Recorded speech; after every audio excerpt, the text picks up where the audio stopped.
Okay, so you know that feeling, right? You're looking at your to-do list, and it's kind of got a life of its own. It's like way more than a list at this point. Yeah. It's just sprawling and huge, and you're on this whole journey, trying to grow, trying to get better, trying to achieve more things, and it's like, where do I even start?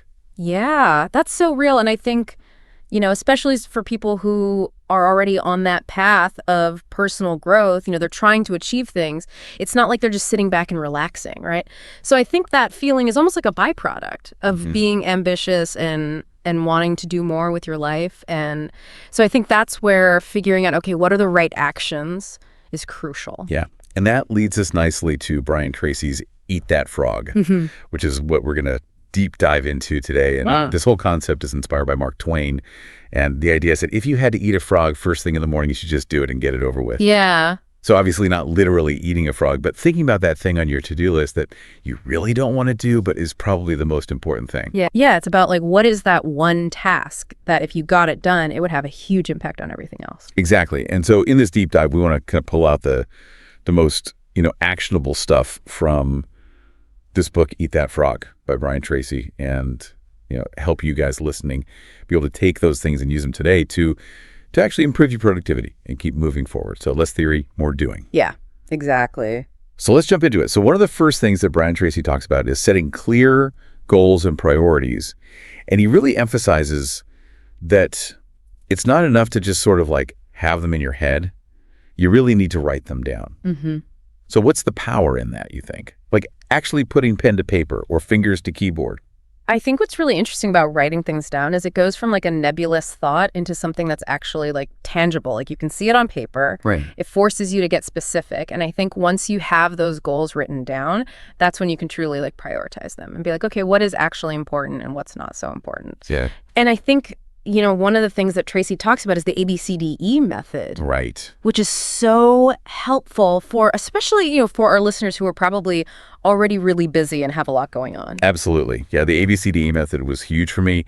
And just in terms of like sorting through the chaos of like my to-do list and, A is like the must-do task, right? The thing that like, if it doesn't get done, there's going to be like significant consequences. So you're thinking like client deadlines, a major project milestone. B, tasks are should do, but they're not as urgent or impactful. So you're thinking like a team meeting or maybe a follow-up that's not that time sensitive. C, tasks are nice to have.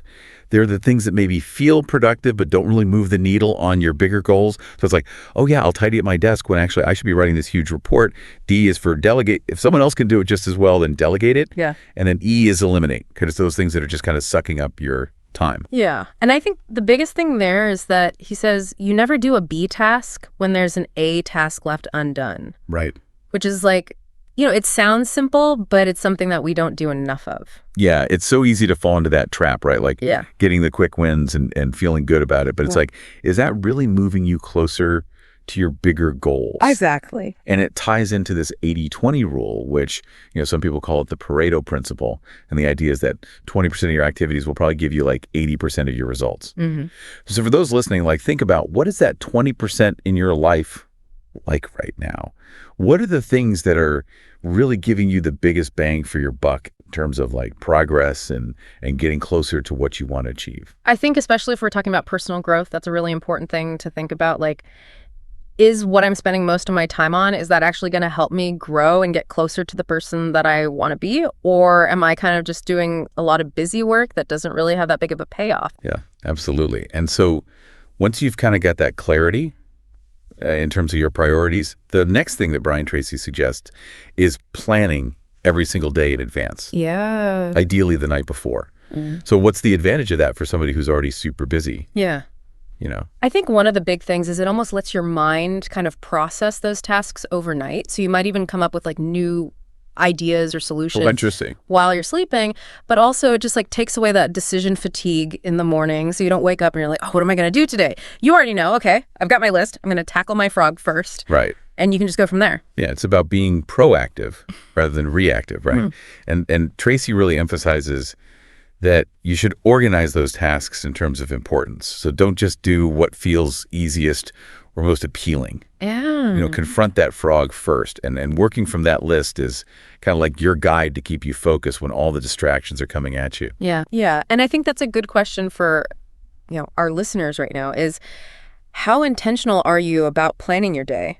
And how much do you actually prioritize those tasks that are going to have the biggest impact? Right. Because even just taking, 10 minutes the night before can completely change how your day goes the next day. Totally. And another key concept he talks about is the law of three, which is basically identifying those three most important tasks that are really going to contribute to your long-term goals. And it's about like really getting laser focused. Yeah. And I think what's cool about that is it forces you to be really selective, right? Because there's like an infinite number of things that we could be doing. But what are those like three things that would have the biggest ripple effect if you got them done? Yeah. So thinking about your big goals right now, what are three things that you could realistically accomplish today that would move you closer to achieving them? Exactly. And that kind of leads into this idea of considering the consequences of your actions or your inactions. And Tracy talks about how, sometimes we focus on things that feel urgent, like, oh, I got to answer this email right away or respond to this text. But that might not actually be the thing that has the biggest positive impact long term, even if it doesn't have, a pressing deadline. Right. It's about thinking about the leverage of your time. So is this something that's actually going to help me be successful in the long run? Or is it just something that's taking up my time and energy right now and it's not really moving me forward? Yeah, and I think this is a really interesting one that Tracy talked about, which is practicing creative procrastination. And I think when we hear the word procrastination, it's always kind of like, oh, that's a bad thing.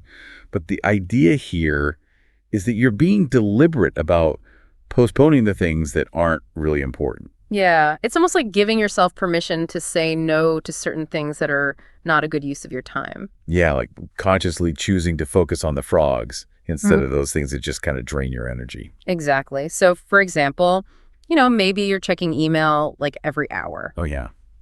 Guilty. Maybe instead you could just check it like 3 times a day, and then that frees up all this extra time for you to work on something that's more important.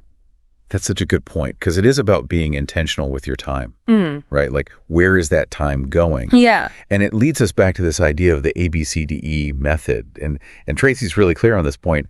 Never do a B task if you still have an A task waiting for you. And it sounds simple, but it's a discipline, isn't it? It is. It's hard because we like to do the easy stuff first. Yeah. Because it makes us feel good. But in the long run, if we're always just doing those like B and C tasks, the A tasks are the ones that are going to actually move us forward. Absolutely. And another thing that Tracy highlights is focusing on your key result areas.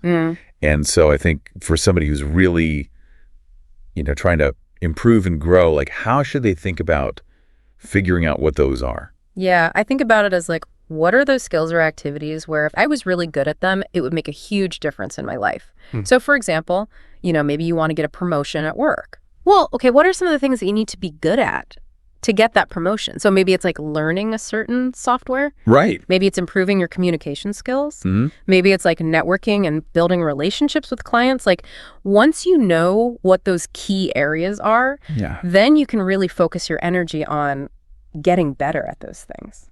And I think this is really helpful when you're thinking about those big frogs that just feel overwhelming. Yeah. Tracy talks about taking it one oil barrel at a time. So it's like this analogy of having to move this huge amount of oil, but you don't do it all at once. You do it one barrel at a time. And I think that can be really helpful for breaking down those tasks that just feels so big and scary. It's like instead of thinking about running a marathon, you're just thinking about taking the first step. Right. And then once you take that first step, it's like, okay, well, I can take another step. And then you keep going from there. And you build momentum. And once you've kind of started, working on that frog, Tracy emphasizes the importance of single handling, which is basically focusing on that one task until it's done and not trying to juggle multiple things at the same time.